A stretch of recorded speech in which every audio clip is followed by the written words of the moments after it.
Hi friends, welcome to எஸ்மா சமையல். இன்றைக்கி நம்ம வீடியோவில் என்ன பார்க்க போகிறோன்னா, இட்லி, தோசை, பூரி, சப்பாத்திக்கான சூப்பரான சைட் டிஷ் ரெசிபி தான் பார்க்க போகிறோம்.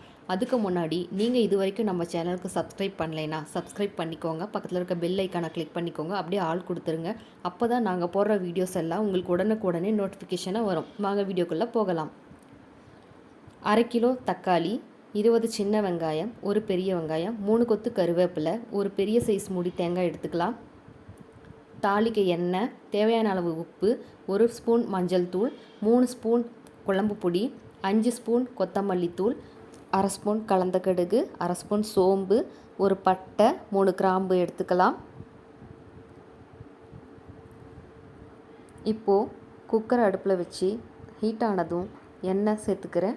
நான் 3 டேபிள் ஸ்பூன் சேர்த்துருக்கேன். இப்போது இது நல்லா காஞ்சதுக்கப்புறமா கடுகு சேர்த்துக்கலாம். கடுகு நல்லா பொரிஞ்சதுக்கப்புறம் கட் பண்ணி வச்ச வெங்காயத்தை சேர்த்துக்கலாம். இது இப்போ எண்ணெயிலே கொஞ்ச நேரம் நல்லா வணங்கி வரட்டும்.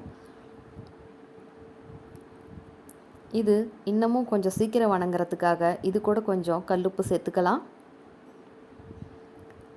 கல்லுப்பு சேர்த்துன உடனே வெங்காயம் டக்குன்னு கலர் மாதிரி சீக்கிரமாக வணங்கி வரும். பாருங்கள், வெங்காயம் வணங்கிருச்சு.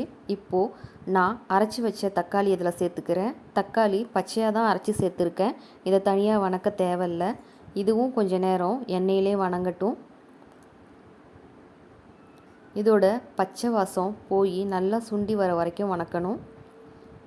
தக்காளி சீக்கிரமாக சுண்டி வரத்துக்காக கொஞ்சம் மஞ்சள் பொடி சேர்த்துக்கிறேன். இது கூடவே இந்த தக்காளி சீக்கிரமாக வணங்கி சுண்டி வந்துடும். பாருங்கள், இந்த அளவுக்கு சுண்டி வந்துடுச்சு. இப்போது நான் இது கூட எடுத்து வச்ச மசாலா பொருட்களை சேர்த்துக்கிறேன். மசாலா பொடிகள் எண்ணெயிலே கொஞ்சம் நேரம் நல்லா வணங்கி வரும்போது அதோட பச்சை வாசம் போய் மனம் சூப்பராக இருக்கும். அதுக்காக தான் இந்த ஸ்டேஜில் நம்ம மசாலா பொருட்களை சேர்த்து வணக்கிறது. பாருங்கள், இது நல்லா வணங்கி வரட்டும். எண்ணெய் தெளிஞ்சு வரும். இப்போது இது இந்த அளவுக்கு நல்லா வணங்கி வந்துடுச்சு. இது கூட நான் கொஞ்சம் தண்ணி சேர்த்துக்கிறேன். இப்போது இந்த மசாலா கலவையை நல்லா கிளறி விடுங்க. இது கொஞ்சம் நல்லா கிளறி விட்டதுக்கப்புறமா கொஞ்ச நேரம் இப்படியே கொதிஞ்சிட்ருக்கட்டும்.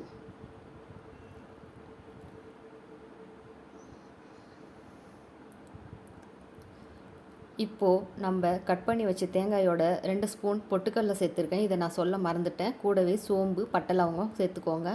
இதை இப்போது நல்லா அரைச்சி எடுத்துக்கலாம்.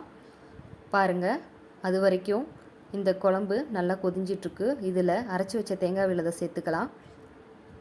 தேங்காய் விழுதை இதில் கொஞ்ச நேரம் நல்லா கிண்டி விடுங்க. தேங்காயோட பச்சை வாசம் அப்போ தான் போகும்.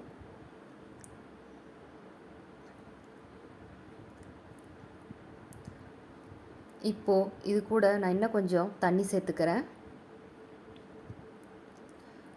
நான் மிக்ஸி ஜார் அலசின தண்ணி தான் ஊற்றியிருக்கேன். பாருங்கள், எனக்கு இந்த அளவுக்கு திக்னஸ் இருந்தால் போதும். உங்களுக்கு எந்த அளவுக்கு கெட்டித்தன்மை வேணுமோ அந்தளவுக்கு நீங்கள் தண்ணியை கூடவோ குறையவோ சேர்த்துக்கலாம். எனக்கு இது கரெக்டாக இருக்குது. இப்போ இதை மூடி போட்டு 2 விசில் விட்டுக்கிறேன். பாருங்கள், எண்ணெய் தெளிஞ்சு குழம்பு சூப்பராக ரெடி ஆயிடுச்சு. இது இட்லி, தோசை, பூரி, சப்பாத்திக்கான சூப்பரான சைட் டிஷ்ஷாக இருக்குங்க.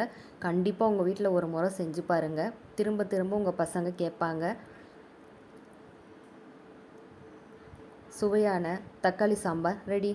தேங்க்ஸ் ஃபார் வாட்சிங்.